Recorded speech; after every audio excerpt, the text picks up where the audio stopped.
I'm going to do a quick introduction because I'm going to let Francesco speak for himself. But thanks everybody for coming. I know we're all recovering from AERA and NARS, and I appreciate you coming to another presentation. This is a really fun one because if you don't remember, I spent last year in Italy hanging out with Olivia Labrini's group at the University of Bologna, and I am really pleased and thrilled to introduce Francesco, who's a PhD student. Well, you tell your story. Yeah, okay. But I also am pleased to extend an invitation from Olivia. If you ever find yourself in Bologna, you should stop by the physics group and say hello. So, I asked Francesco, I learned so much being there about how Europe thinks about science teacher education and thinking about physics education as well. So I asked Francesco to sort of give an overview of what they think about in Italy in terms of science teacher education and physics, and also to talk about his research as well. I will turn it over to you. I'll take pictures for the video. Okay. There you go. Okay, it's very nice to me to see you all here. I have to say this is my first time in US, so thanks for welcoming me. As David introduced me, I am a PhD student at the Department of Physics and Astronomy at the University of Bologna in Italy. So I will present here the broader. So what's happening here? Okay, I will present some general ideas about the context of research in science education, our approach in our research group, and part of my research, personal research within the group. And I will have some time, so please interrupt me, ask questions if you want to make me explain again what I'm explaining, or if you have some doubts, some suggestions, some comments. It's an open time, so we will spend together this kind of open time. So, as I said, I will skip this part. It was just some pics of me because I have some brothers. I am a musician. This picture is from NARS. I presented there last Friday, so maybe you were there also. I work as a social volunteer in social organization and so on. But my activity as a scholar is within physics education research. So, this is Italy, of course. And maybe you already have been there. These are the research group in science education in Italy. As you can see, we are not so many of them. We have just some groups, especially in the northern part of the country. So in Milan and Bologna, where I come from is Bologna. And then in Pisa, Rome, we have something, Naples, Palermo, and so on. And so, as you can imagine, there is not so huge tradition in physics education research. We are just 15 PhD students in all the country. So that's impressive to me compared to your situation. And most of the research groups deal with things like thinking about renovation of lab experiments within school, design of innovative teaching materials, the design of curricula, textbooks. And there are also different approaches in terms of techniques and methodologies. But I have to say that we have a kind of positioning that is quite detached from the global, from the country track of research. This is our leader, Olivia Lebrini. She's my advisor. And we are the largest group of research in Italy, 5 PhD. The total is 15, so 2 postdocs, 2 professors, and we are a kind of one of a kind because we have, you will see many projects going on and many funds and many people working there. So, this is our situation. This is us, the Bologna Research Group, and as you can see, I will tell, is Andrea Zanellati, PhD in Data Science Education, and we have 2 fixed research fellows in math education and in physics education. Giulia Taschia, she was at NARS too with me. We have a postdoc in physics education research, Eleonora, another one in physics education research, Sara. And then all the PhD students, me, Lorenzo, the other Lorenzo, and Emma. Martina, she's visiting from Oslo University, so maybe you know her. She's a psychology. She's Anna Harokenes, and this is us.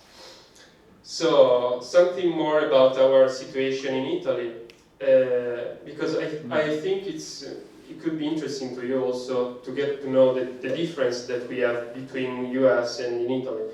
So for example, we don't have college of teacher education or science education. So we are, for example, within the physics department, and also our other colleagues are within the physics department.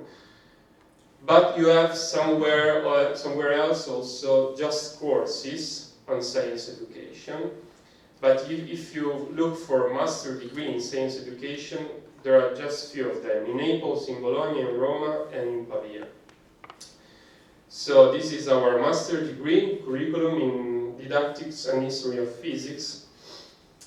And since we are within physics department, I think you can imagine that sometimes we have some tension with our colleagues who just doesn't care about education. They just care about their stuff and doesn't consider at all education, especially in science, as something worthy to spend time and money.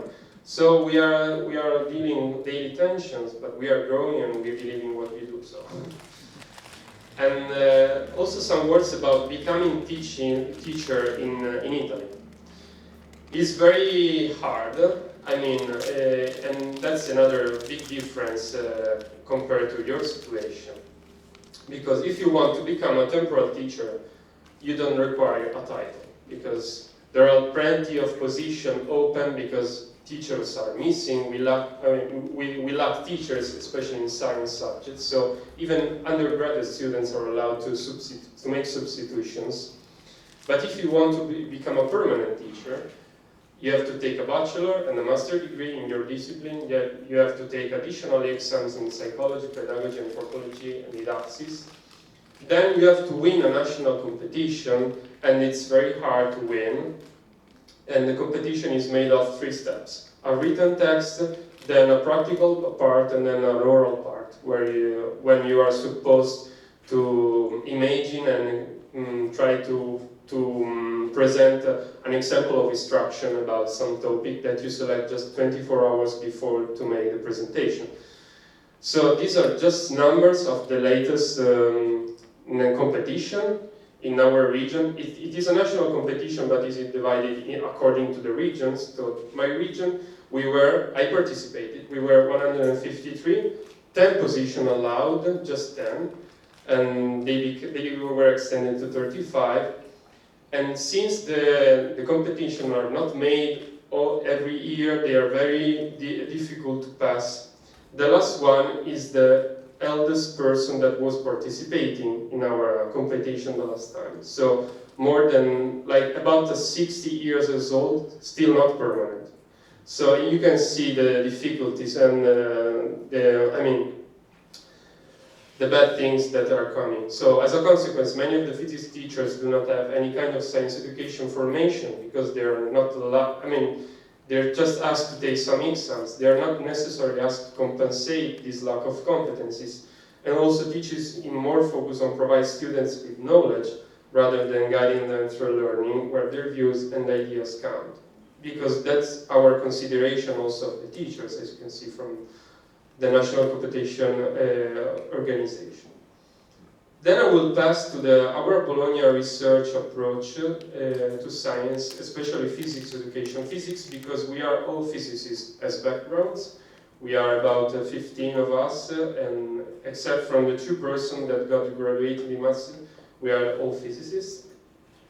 So these are the projects we were doing and we are doing at the moment. They are mainly Horizon 2020 projects that are basically a kind of funding from the European Commission, and you see the periods. At the moment we are finishing the Fedora one in August, and we just began the Claim Academy. All the projects are made with foreign partners within the European Union.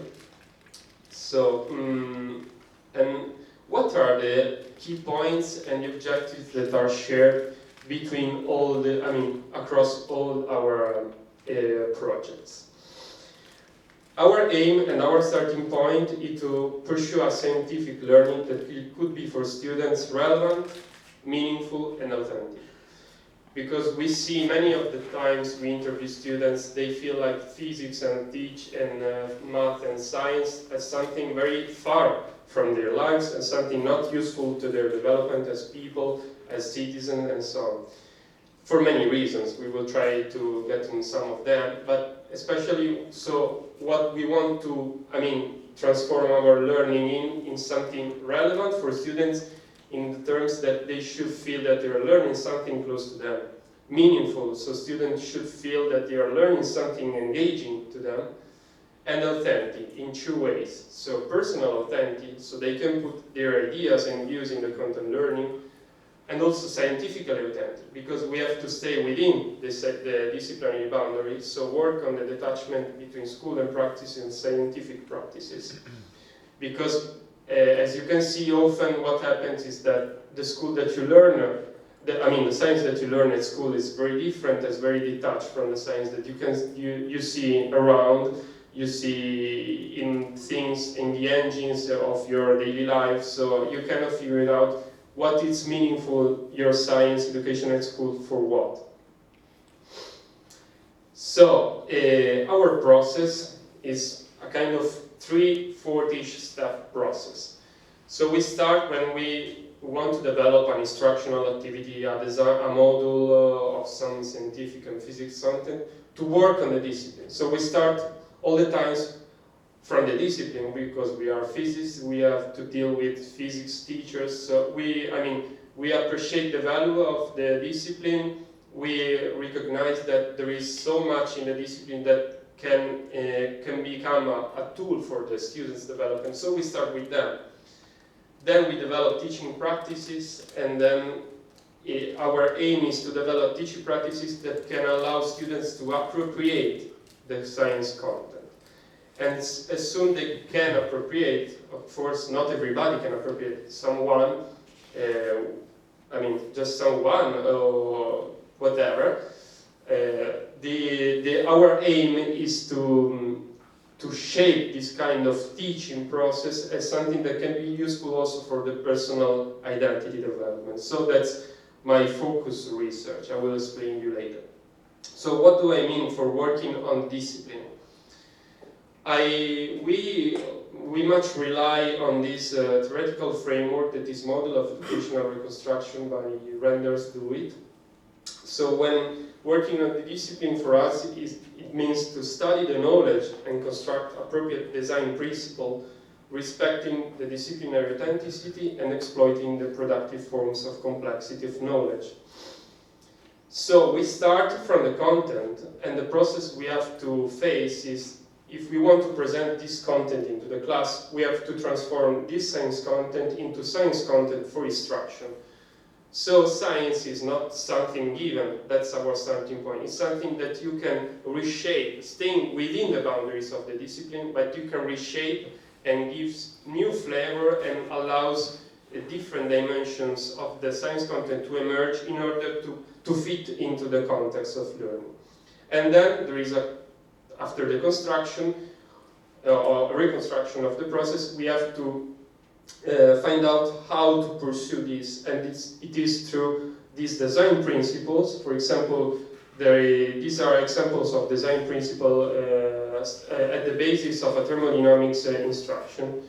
So enhance the multi-perspectiveness, the multidimensionality, and the longitudinality of science. If you see thermodynamics, we can conceive macro thermodynamics or micro thermodynamics. So enhancing these different dimensions and these different perspectives allows us to present a content that is more broad for students, and so it's more easily to find a different positioning that are more close to the personal taste of the students also. Second, developing teaching practices. So what does it mean to develop teaching practices for our research group? We have to develop teaching practices match with the new shape of the knowledge content that we have constructed in the previous step. So if, for example, we want to allow multiple position within the content, we want to highlight a multiple position within the content, we have to, for example, develop some activities where we ask students to consider and to put themselves into multiple positions and multiple perspectives, and then look at the science content through and from these multiple perspectives, and so on. So basically, we have to set the condition for students to position themselves towards the content and within, of course, the disciplinary boundaries. That is our goal within this two-steps process.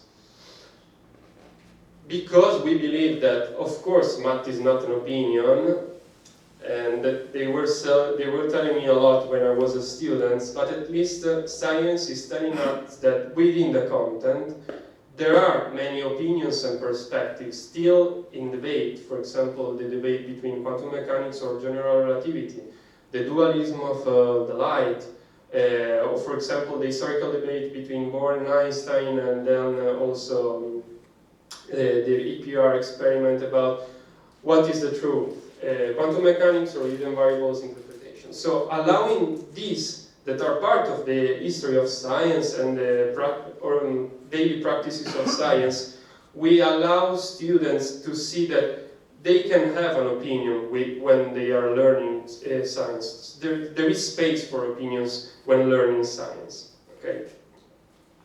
Then appropriation. So the reconstruction that we have done toward a more rich and open knowledge can allow students to content appropriation. What do we mean for content appropriation? They have categorized, my advisor and their colleagues, appropriation in 5 categories. So you are supposed to appropriate a content when you can see that students' discourse is, for example, an expression of a personal signature idea, and is grounded in discipline, and it is thick, so it involves a metacognitive and epistemological dimension also.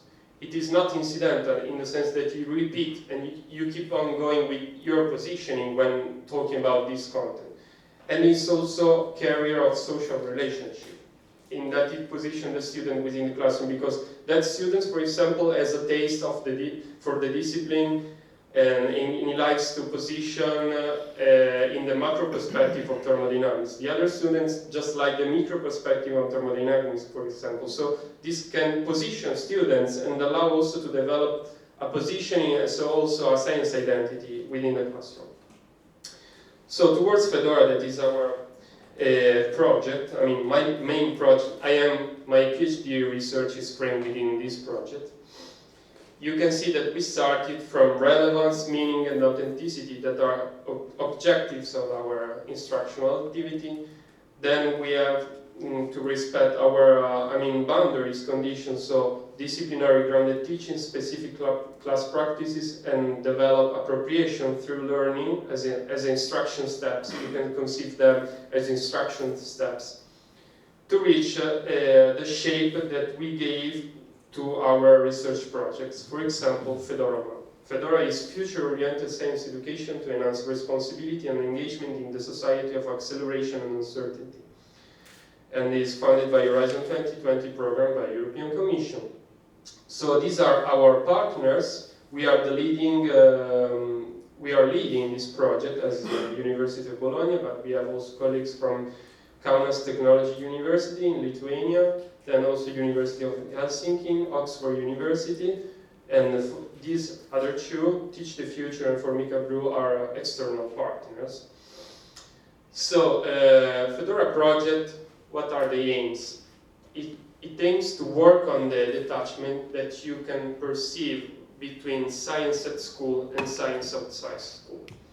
So students, as I said before, feel this detachment, and actually there is a detachment in terms of design of curriculums, topic addressed in the classroom, the practices that you make in the classroom. For example, you don't make so often in our classes like peer reviewing, like questioning ideas, developing ideas by confronting each other. You just learn from the textbook.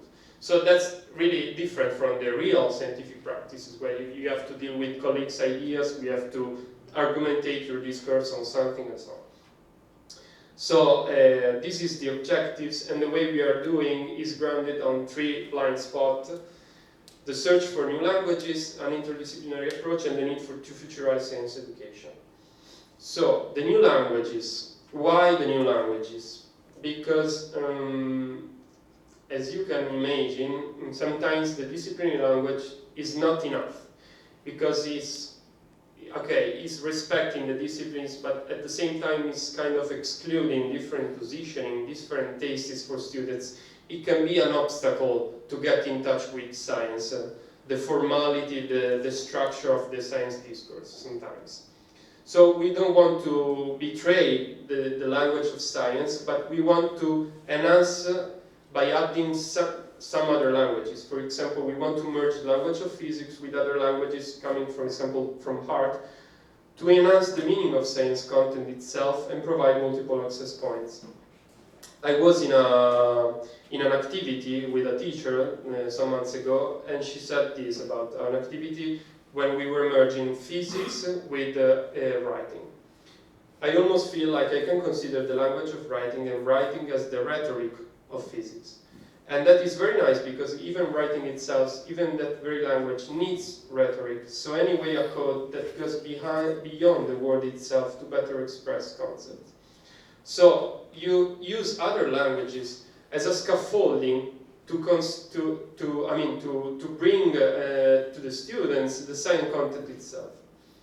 Then why interdisciplinarity? Because if we see all the stuff around, we cannot see that phenomena can be categorized within just one discipline. If you want to learn about artificial intelligence, for example, artificial intelligence comes from very different backgrounds, from physics, from informatics, from technology, and so on. So, since the innovation is not disciplinary categorized, we want to dismantle the kind of silos effect that we can see within science education at school. So, try to go over these boundaries between disciplines.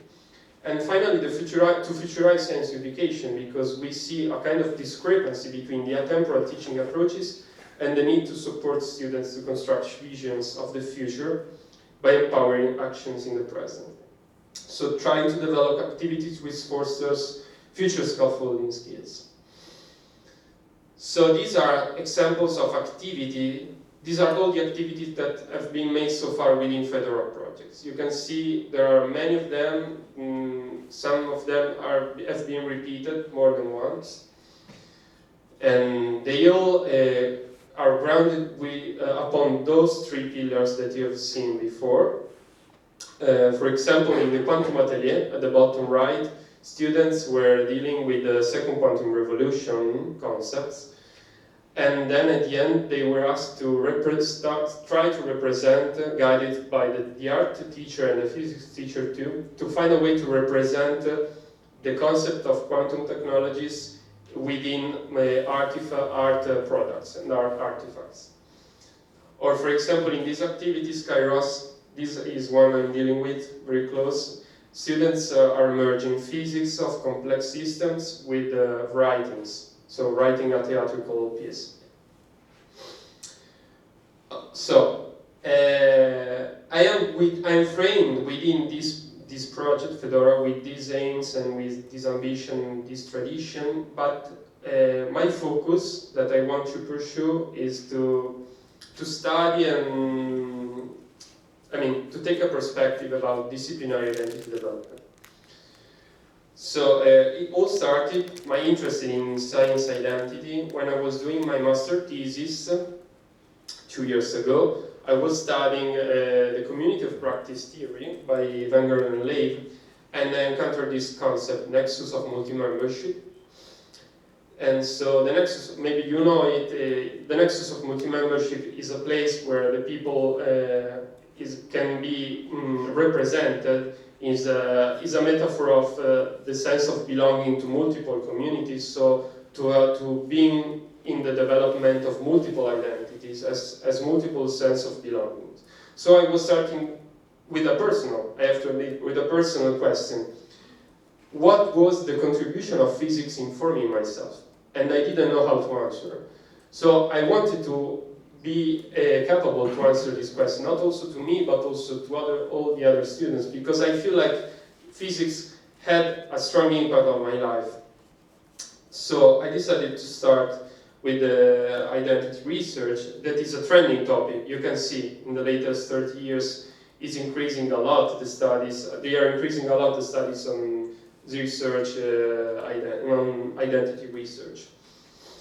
And they are different in many ways, so you can see different examples in terms of conceptualization of the identity, in terms of research methods, in terms of the aims of the research. But what I noticed is that, okay, maybe later. So, what is my positioning with science identity? I navigated through the literature and then I found this approach to science identity, that science identity and identity, of course, is not something given, but is something that can be conceived as a trajectory, a spatial and temporal trajectory, so something that the individual is constantly negotiating and between himself or herself and the others around him within the community of practice. So, not identity as a phenomenon, but as something that is continuously evolving. And then I saw, and you can see also in the literature, that science identity is mainly conceived and conceptualized as an operational lens to study other issues, for example, power structures and politics of recognition, learning programs, and so on.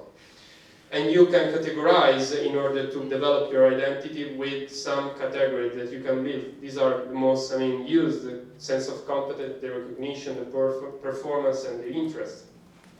So you use these categories to frame the science identity development for students, for teachers, and so on. But what I just started to see in navigating through literature is that there is a kind of huge homogeneity of the studies dealing with science identity. They all try, not all, but the most of them, they are looking to study how the experiences of performance, so the categories you have seen before, recognition and competence, within scientific learning can sustain or inhibit the personal identity development. So you can see that these studies just focus on the socio-political dimension of the communities of practices, for example, of physics, of biology, of chemistry, because they study the interaction between people, the politics of the power, the structure of the power, the politics of recognition, of inclusion, and so on. Very few studies, on the other side, are looking how the experiences of the discipline features in terms of the epistemology, the scientific practices, and the methods can sustain or inhibit personal identity development.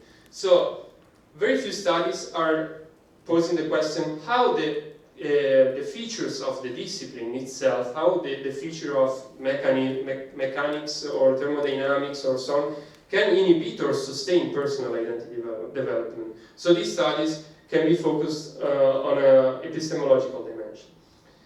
Because we see that sometimes, as I said at the beginning, students see that physics, the epistemology, the substance of physics is not so relevant for their development. But at the same time, when I was doing my interviews in my master program, many of the students, they were saying us that physics, in some sense, they felt like they had provided them not the social relationship between a community of physics, the sense of recognition, but the forms of the disciplines. They have provided them with some instruments, positive or negative, but with some impact on their development as person, on their mindset, on their structuring as citizens.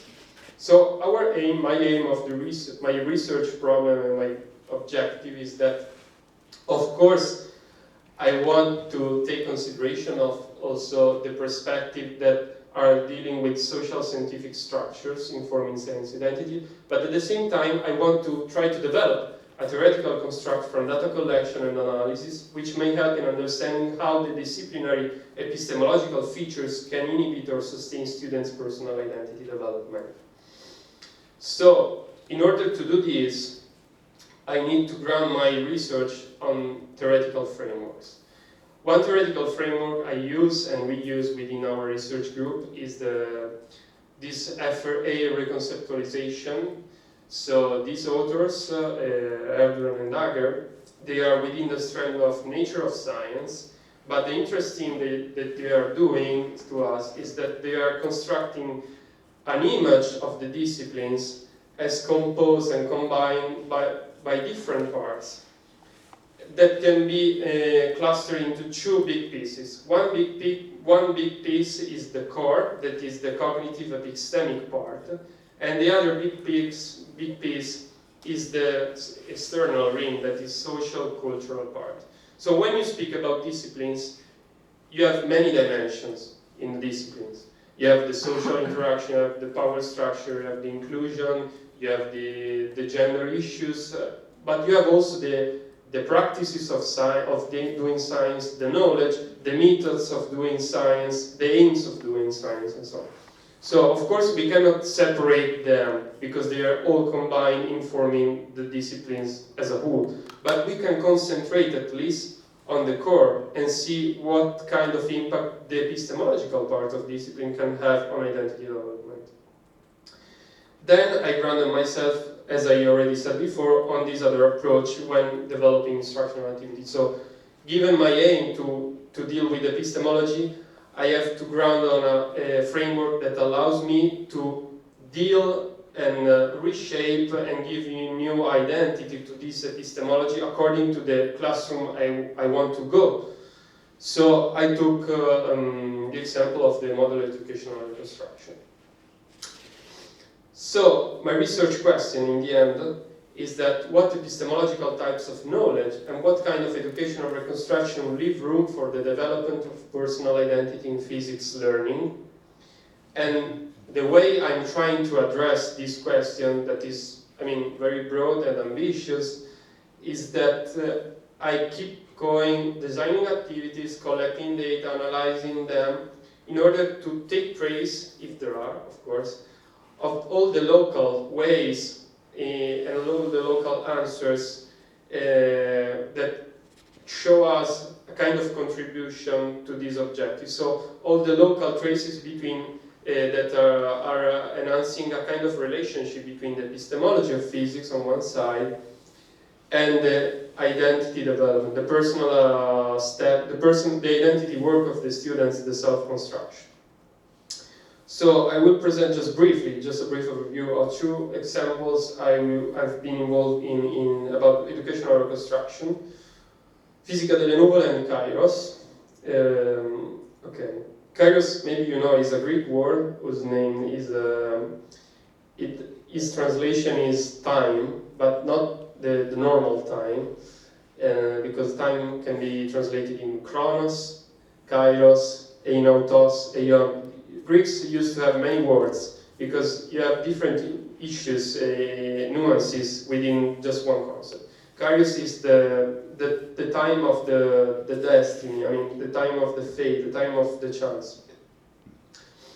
So we decided to reconstruct the physics of complex systems. So we decided to bring in the class the physics of complex system. Why? Because we were thinking at that time, 2 years ago, and now, because we are doing again, that the epistemological structure, that is our starting point, so the epistemology of the physics of complex system can be a source due to its richness, because you have very deep concept within that. Can be a source of words and epistemic forms of reasoning that can stimulate critical and systemic thinking needed to navigate today's society. So dealing with them can train to understanding the complexity of systems around us.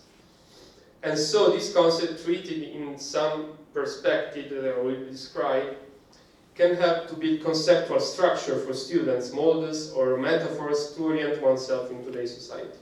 That is a society that is accelerating and accelerating and accelerating.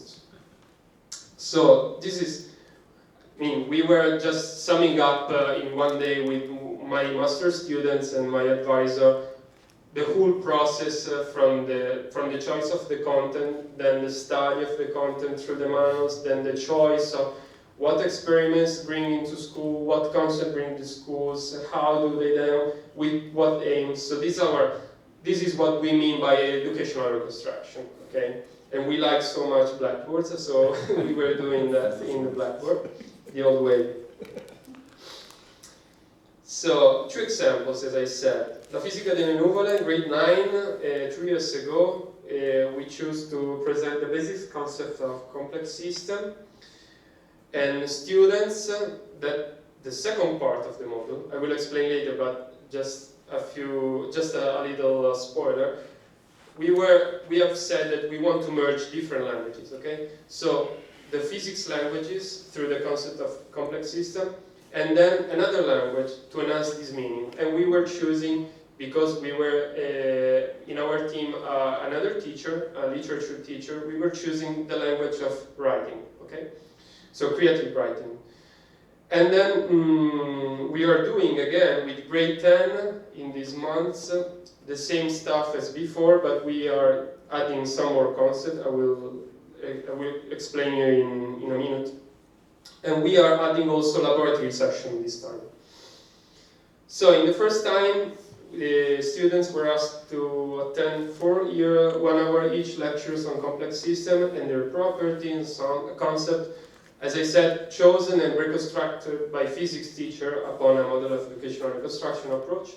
So examples of the concepts presented were circular causality, deterministic cause, emergent properties, irreducibility, and so on. As you can see, since they are grade 9, we cannot go that much into the math stuff, because just grade 9, they are very young, and this kind of physics is very complex. You study at master level.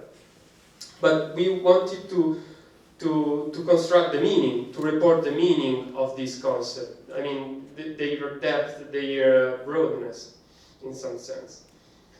In the second implementation we are doing, we wanted to enhance those concepts, but also to add something, a special highlight to the emergent property. In physics of complex system, you have that the interaction at the lower level can provide an unpredictable emergent behavior as a whole system. So we wanted to highlight this concept in terms of spatial and temporal structure emerging through a chaotic and dynamics and behavior. So, from the spatial and temporal patterns that can emerge, it is possible to extract some key concepts of complexity paradigm that have been shown to generate new knowledge in their diverse disciplinary fields. So, why we wanted to highlight this emergent? Because the emergence that has been reinterpreted as a metaphor for studying all and interpret other phenomena, like in social science phenomena, like in philosophy and so on. It gives us, and also the students, the idea that even if we are within a field very clear, that is physics, we can go out from physics with that content and use that content as a metaphor, as a lens to interpret and develop new knowledge outside the content, outside the original field. Then, as I said, we added 2 session laboratories. One is about the Bénard cells, and the other is about the BZ reaction.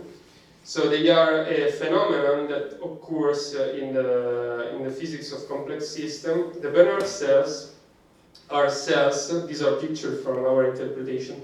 These are cells that are for emerge when you apply a gradient of temperature to a liquid, to a special, under some constraint, and when you reach a threshold, you start to see cells forming, and so a spatial structure that is emerging. So we wanted to highlight the emergence of something, so spatial structures are emerging.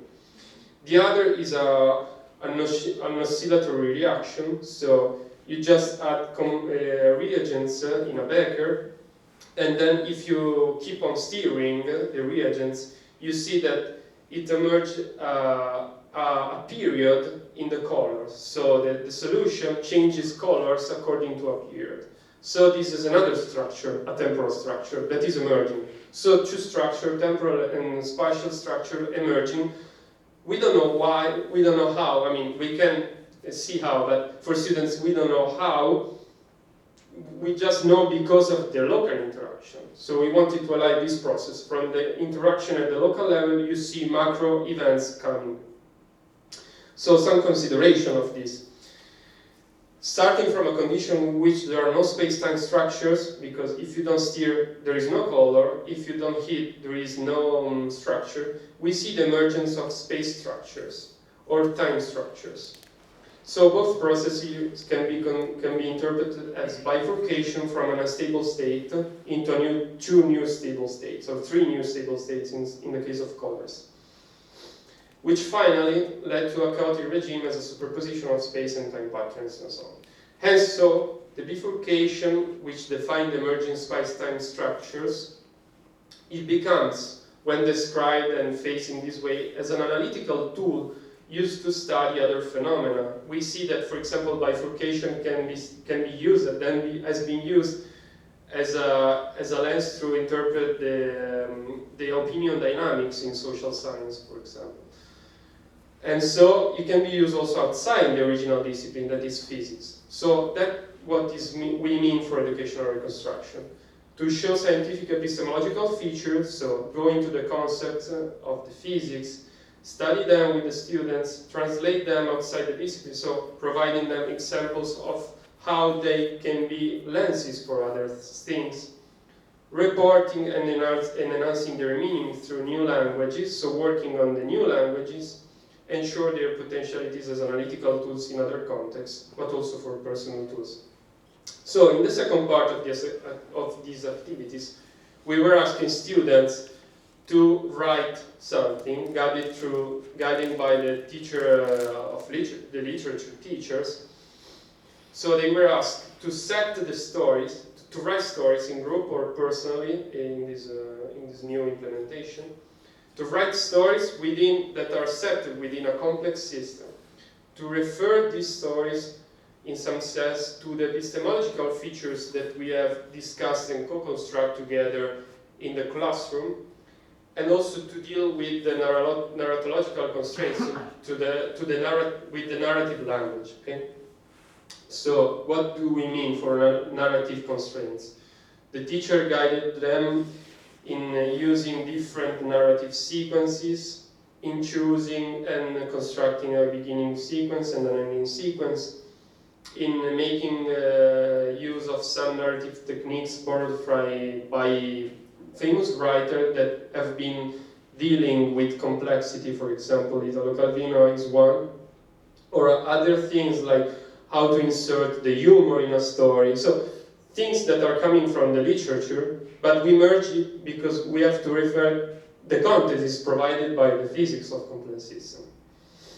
So writing as a kind of betrayal, because when we write, we have to take the concept out of the field, because we have to represent them through another language. So it's a kind of betrayal, because we don't use formulas, but at the same time it can be an empowerment of the complexity meanings, because if we want to describe something, like in poems, if you want to describe something, and you describe something many different ways, through a formula, to a painting, through a description, you enhance the meaning of that concept. Okay, so that's our aim. And what we found in the first implementation, we are waiting for the analysis of the second one, is that students, through this process, wrote the stories and respected the narrative constraints, reported the features of complex system and so on, but also they reported something personal through the voices of the characters and through the thoughts of the characters. So, and this was new to us, because we didn't ask them to talk about themselves, but this process, in some sense, gave them the chance to report some personal demands that they were unconsciously willing to share, in some sense. So we analyzed them and so on. I don't want to go through the detail. We can do maybe later if you want. But through an analysis, qualitative analysis, we found out that one big demand was coming in a systematical way, because in all the essays this tension was coming, and this was totally unpredictable at the beginning, because the metaphor of complex systems, scaffolded by the use of this tool of creative writings, allows students to express a personal particular need. The tension between them, the self and the group. Because in complex system you have the interaction between the single agents, so you have a look on the agents, but you have a look also at the system because you have different behaviors. So this is a metaphor that they have been used, and they are talking and they are confirming us, as you can read on the right, because we met them 1 year later. We talked about those essays, and they were saying that, of course, this we realized that in some sense these instruction activities gave us the opportunity to talk about themselves, to put ourselves into the cloud, because we, for example, one character was a cloud, and talking about themselves, about ourselves when describing and talking through the cloud. So we see this activity as a practical example, for example, by which, acting on the content reconstruction and not only on the instructional strategies, it was possible to open up space for students' expression, to give voices and images to personal demands and needs. So reconstructing epistemology authorized students' identity to emerge, but at the same time, we see this epistemic identity work. So we see these steps in the construction of the selves, that is, for example, the expression and reconceptualization, getting more aware of this personal tension, as steps that are inspired by the learning of knowledge structure. And this is our main finding. Now, I don't know if I have more time, just 2 minutes spending on what we have done also with David. This is a total new chapter of my research. David was visiting last year, as he said, so we tried to implement this framework.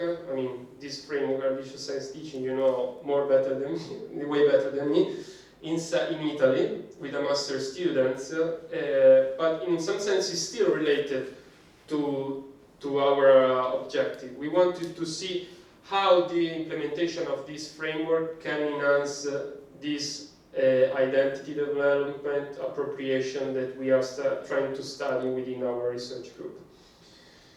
So we did with pre-service teachers, we did within 6 lectures. They were informed about the AST practices, they studied the framework, but they also were asked to go through the kind of instruction informed by ambitious science teaching forms. So they were at the same time pre-service teachers studying some literature, but on the other hand, they were like students, and we were the teacher, me and David, trying to follow in the steps of the ambitious science teaching. So guiding them through the making sense of an anchoring event, expressing ideas, eliciting ideas, constructing models.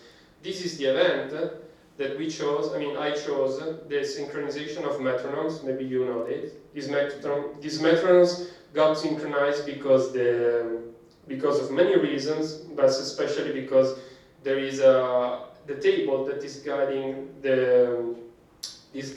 the phase to couple around just one value, mean value, that is described by the Kuramoto model. This is a model of coupling oscillations.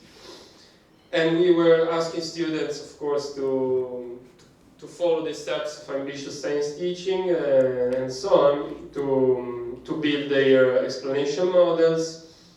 And we have also 2 research questions, because this was made also within a master's student thesis I was advising at that moment, one master's student, Michelangelo Panza. And these were the 2 research questions we were trying to address through this process of inquiry. So after the module, we analyzed the model, we analyzed what happened in the classroom, we developed a questionnaires and some interviews. I go fast here because I just want to focus on this, that going through the interviews and going through the question, we wanted to see what was the impact of a total new framework, because students are not accustomed to learn like this. To go through an anchoring event that they don't know which knowledge can be used to explain that. So they have to just try, develop new ideas as they were scientists, because scientists does this way. And we were interested in, got to see how the students were positioning towards this new kind of teaching. So in a sense, they accepted, they understood, and they also appropriated this framework. And what emerged is that at the same time we have these two levels. So the real scientific practices that emerge according to this implementation framework, because students were asked to develop their explanatory models, to making peer review of the other model, to explicit ideas, supporting those ideas by argumentation and so on, gave the chance to act on the knowledge. And at the same time, the safe place, because the condition was very safe, you know maybe how David behaves in the classroom, so very inclusive settings and so on, set the students as the agents. So in this dualism, there is a compensation of two possible criticalities, because on the one side, students were kind of, they were feeling fear, because the phenomenon they were asked to explain was totally new. So they didn't know how to explain that. But this fear was compensated by the safe place, condition.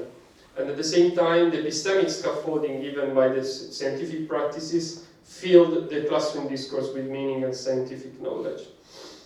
And so something interesting was expressed by students and in analyzing their interviews and addressing our research question.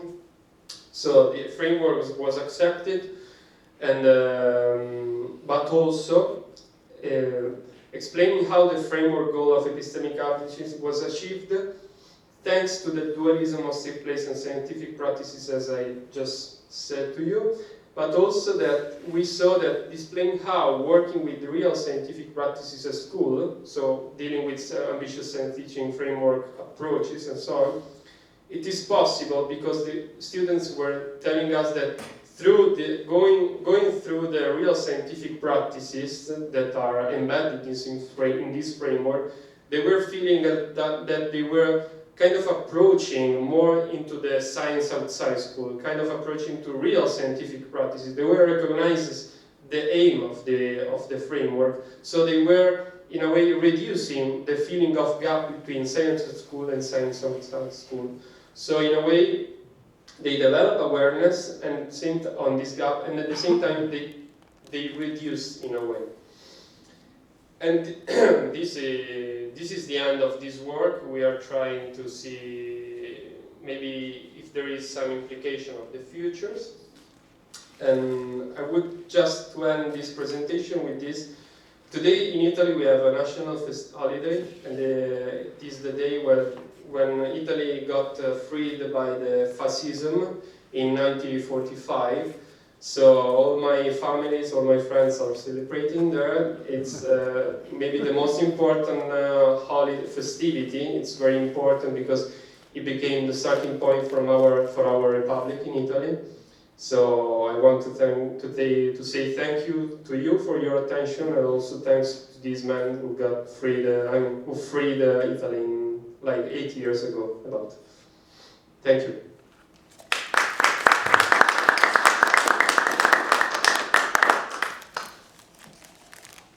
Okay, maybe I used too much time.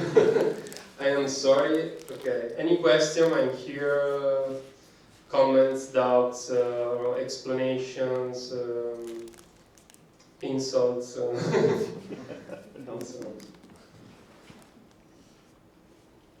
So yeah, I have a question, or maybe you can comment on. So sort of back to maybe some of your research questions about science identity. Yeah. Obviously students have encountered other science courses coming into the 10th and 11th grade. To the degree to what, in Italy, how much of that would be physics experience? And then I just wonder, have you thought about their previous experience? Certainly these units you're teaching them, or modules, would seem probably pretty drastically different than their previous science learning experience. So how does just the engagement in the module itself may change their perspective of what science is, based from their previous experience? I mean, of course, this is a total new experience for them. Yeah. We are trying to working with them. We involve also their teachers. So we come with the physics teachers who is doing this is a retired teacher, so he's not the teacher of the students, but we involve also the actual teacher. So the teachers that taught them also in the previous years. So there is a kind of, he makes the role of connecting ordinary lectures with these extraordinary, let me say this way, lectures. So it finds that experience a place as a kind of extraordinary event to participate in, to engage in. So I think that is important, because we don't want to appear like people coming from the university and doing something that maybe is totally irrelevant to you, not accepted by the teacher, not requested at all by the school and so on. But we want just to try at the disposition. I mean, I do not teach in these activities. I just been involved in the previous step, the reconstruction. So I go through the topic, I study it, I reconstruct, I choose with also my colleagues what to present and discuss in classroom, how to do this. And then we put this material at disposition to the teachers, so they can try to make a kind of conjunction to the previous experiences too. I don't know if I replied in some sense.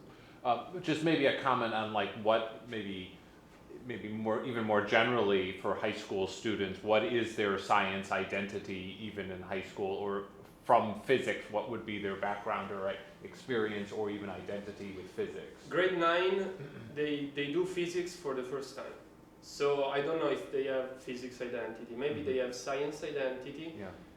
Maybe they also don't know which kind of science identity they have.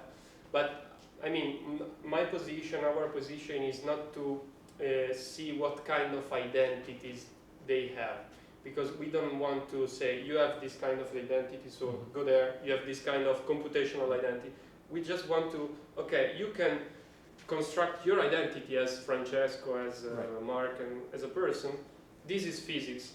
This can be helpful for your identity, okay. If it is helpful, take it, whatever, doing whatever with this content. Use it as something special for example, for expressing attention between you and the group. So we do not rely that much on previous identity, because we don't want to see identity as something already there. So I can see your identity is constantly evolving. I mean, that's our position.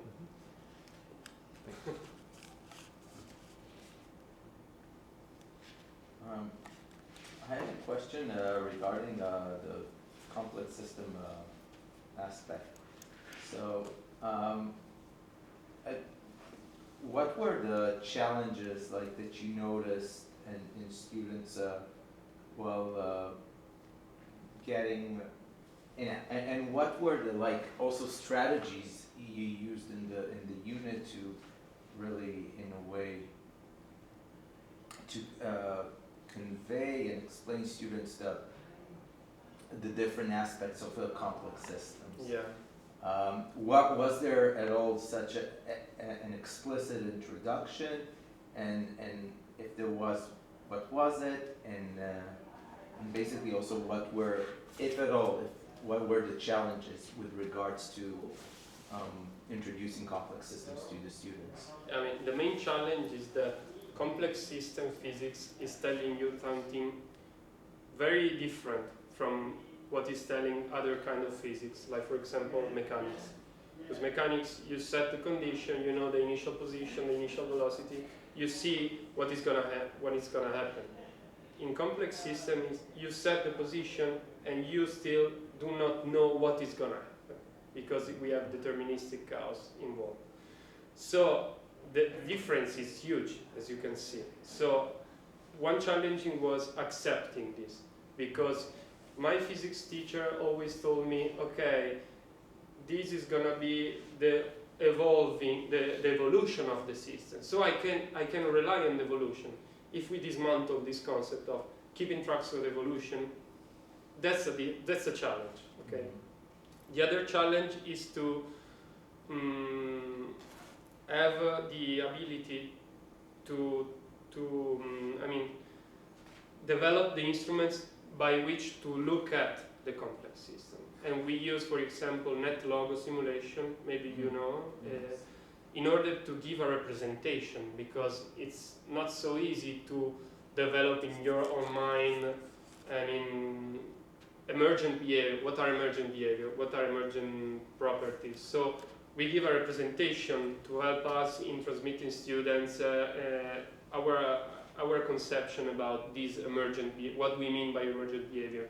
We did also with the experiment labs. So what do you mean by spatial structures emerging? It is like this, like the cells coming out when you heat the liquid. So these were the challenges. And another huge challenge was to merge the two languages. So students, at least in that grade, but also in later grades, they are used to switch. I mean, when they are in the Italian class, they think just with that instruments. When they go to the physics class, they just forgot they just leave all the stuff out of the door and just use the formal language of physics. So the difficulty in our sense was to let them merge the two languages. You can use different languages. You are not supposed to think just according to the place you are. I mean, innovation works like this. You merge people with different backgrounds. You talk each other using different languages. So it's very powerful, but they don't teach you at school. I mean, in our school, we don't teach that much. So that was another challenge. Why you are asking me to use physics within the Italian literature class? Am I supposed to use physics concept when writing? Why? But in the end, they managed. In the end, they managed. Okay.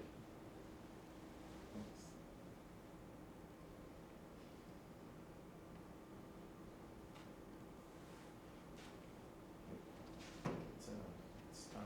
All right. Thank you. Thank you. Thank you.